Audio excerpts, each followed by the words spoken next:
100 में से 100 अंक कैसे लाए जाए? क्या हमारी सिर्फ तैयारी ही अच्छे नंबर दे सकती है हमें? नहीं, ये एक पॉइंट है जो हमें 70, 78, 80 तक ले जा सकता है हमारी फुल तैयारी। बट दूसरा एक पहलू और है कि हम कॉपी में, एग्जाम कॉपी में किस तरीके से लिखते हैं, वो ज्यादा इंपॉर्टेंस रखता है।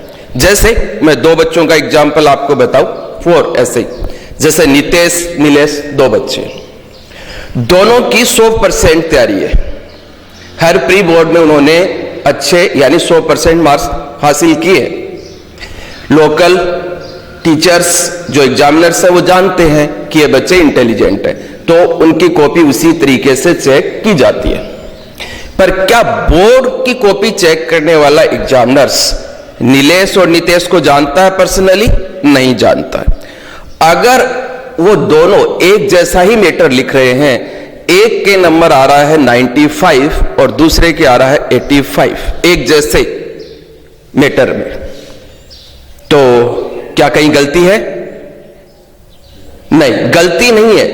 मैटर तो दोनों ने ही एक जैसा किया है, पर लिखने में, प्रेजेंट करने में, मटेरियल को प्रेजेंट करने में कहीं ना कहीं फर्क रहा है। क्या चाहता है एक एग्जामिनर हमसे? क्या चाहता है कॉपी चेक करने वाला चेकर हमसे? क्या चाहता है? इसे जानना हमें बहुत जरूरी है। वो चाहता है एक कंफर्टेबल जोन, वो चाहता है एक सुविधा, वो चाहता है एक आराम। जब वो आपका कॉपी चेक करना शुरू करे तो उन हजारों कॉपियों में से जब आपकी कॉपी उसके सामने आए तो वो उसको अट्रैक्ट करे, उसके माइंड में कुछ घंटी बजे कि ये कुछ हटके है कॉपी, ये भीड़ से कुछ हटके है। उस इंप्रेशन के लिए हमें कुछ कदम उठाने होंगे, उस इंप्रेशन के लिए हमें प्रयास करना होगा। तैयारी बहुत अच्छी है, तैयारी की जरूरत है। आपने क्वेश्चन को टोटली सही किया है, लेकिन ह्यूमन, मानव का नेचर, आपने उस क्वेश्चन को किस ढंग से लिखा है वो एग्जामिनर तक नहीं पहुंच पा रहा है और हो सकता है उसमें 0 नंबर मिल जाए या वो चेक होने से वंचित रह जाए। तो हमें देखना होगा कि हम किस प्रकार से अपनी कॉपी में आंसर्स को लिखें। इसके लिए हम कुछ टिप्स पे बातें करने वाले हैं। नंबर 1, हमें एक सीरियल से क्वेश्चंस को सोल्व करना है ताकि एग्जामिनर को किसी प्रकार की असुविधा ना हो। यहां हमें सारे के सारे पॉइंट्स वो शामिल करने हैं जिसमें एग्जामिनर्स को सुविधा हो।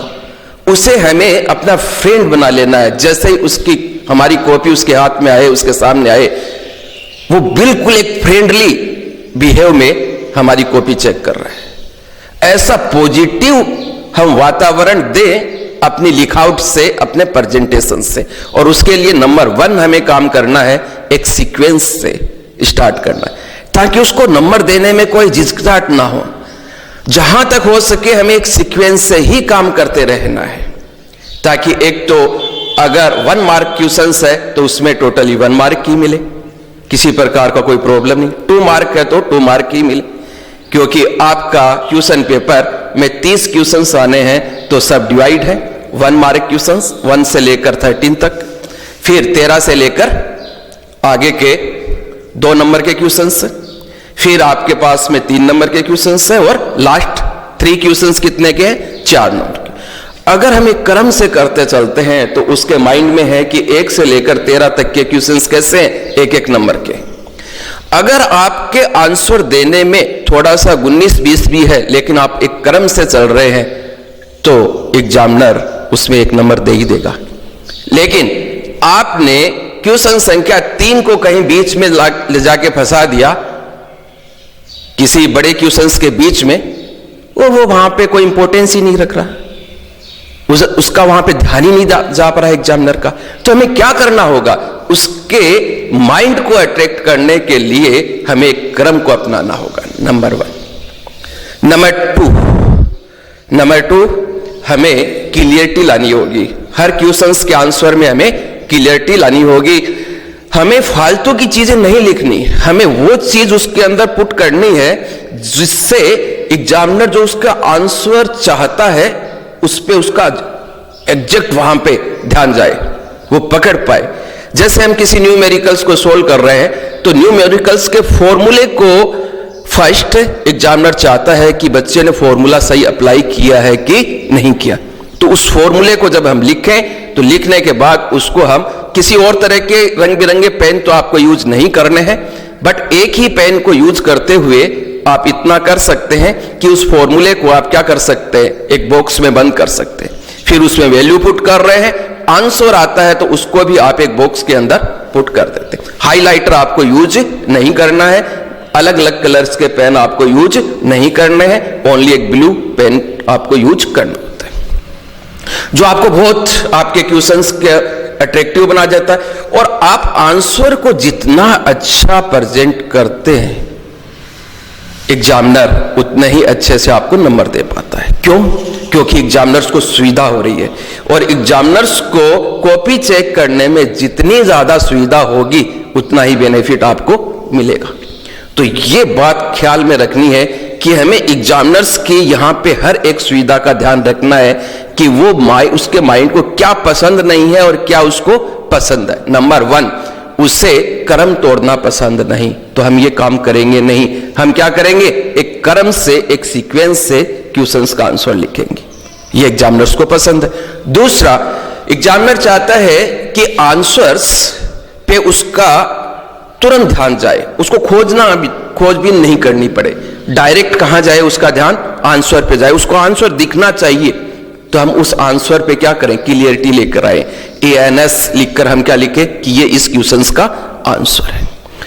अगर एक लाइन का क्वेश्चंस है तो हम उसको एक लाइन में ही जवाब दे और बेहद बढ़िया ढंग से दे, अट्रैक्टिव ढंग से, ताकि उसको लगे ही नहीं, निगेटिव फील आए ही नहीं कि यार एक लाइन का क्वेश्चन है और हमने उसमें 5 लाइन लिख दी। देखिए सबसे बड़ी भूल कहां हो रही है, एग्जामिनर ने कॉपी उठाया चेक करने के लिए और पहले ही क्वेश्चन जो एक लाइन का है, मात्र एक लाइन का क्वेश्चन है, 1 नंबर का, उसमें हमने 5 लाइन लिख दिया।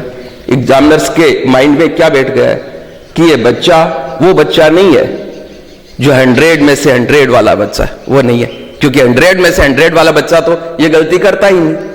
उसको तो एक लाइन का क्वेश्चन का आंसर किसमें देना है, एक लाइन में, क्योंकि 3 घंटे में 30 क्वेश्चन उसे कंप्लीट करना है। तो हमें ये गलतियां नहीं करनी है जिससे एग्जामिनर्स को कुछ गलत फहमी हो जाए हमारे बारे में। हमारी 100% तैयारी है, बट ये हम वहां तक संदेश पहुंचाएं अपने लिखने के तरीके से, वहां तक उनके माइंड तक हम ये संदेश पहुंचाएं कि मैं वही बच्चा हूं जिसकी आपको तलाश है। ये इन कॉपियों, हजारों कॉपियों में से अलग है ये कॉपी। ये 1 मार्क क्वेश्चंस आप कर रहे हैं, एक क्रम से आप करते चल रहे हैं। फिर डायग्राम वाला क्वेश्चंस आ रहा है, उसमें हम डायग्राम में बड़ी क्लियरिटी लेकर आए। हम कच्ची पेंसिल का यूज करें, बहुत जरूरी है।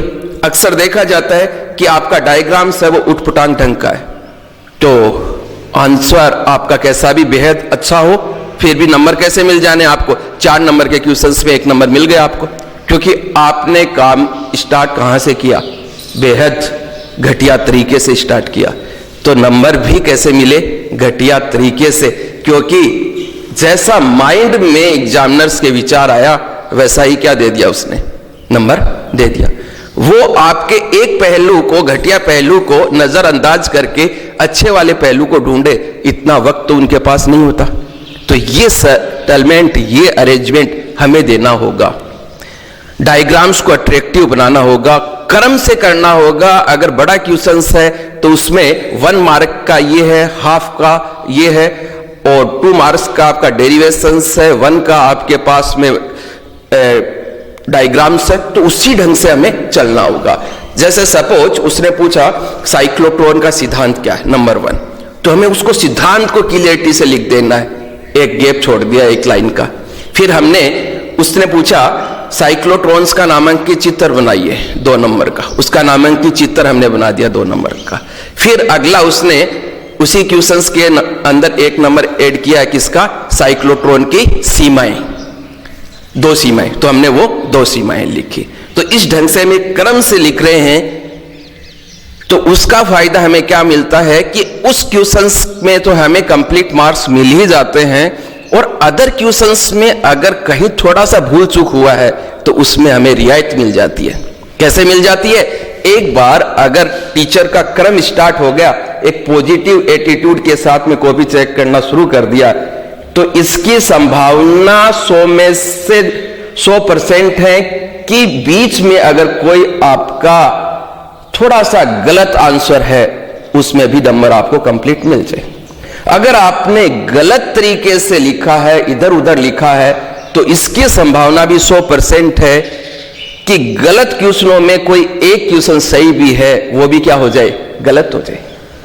तो हम नहीं चाहेंगे कि हमें किसी भी तरीके का नुकसान हो, इसलिए हमें यह देखना होगा कि एग्जामिनर्स को किस तरीके से सुविधा हो सकती है कॉपी चेक करते हुए, उसी ढंग से हमें अपने काम को करना है। नंबर 1, स्टेप नंबर 1 क्रम से काम करना है। नंबर 2, अगर डायग्राम्स आ रहा है तो उस डायग्राम्स को पेंसिल से ड्रॉ करना है। हर क्वेश्चंस के बाद एक लाइन हमें छोड़ना है बीच में। क्वेश्चन संख्या को क्लियरिटी से लिखना है, आंसर को क्लियरिटी से लिखना है। फालतू की चीजें हमें इंक्लूड नहीं करनी है, जितना पूछा गया उतना ही हमें पूछना है।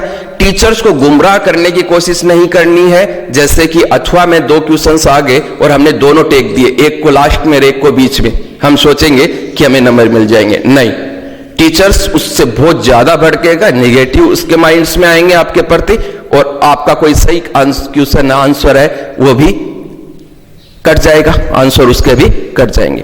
तो इन बारीकियों को ध्यान में रखते हुए आप अपनी उत्तर पुस्तिका में काम करते हैं तो आपकी मेहनत रंग लाएगी और आपको अच्छे नंबर्स मिल पाएंगे।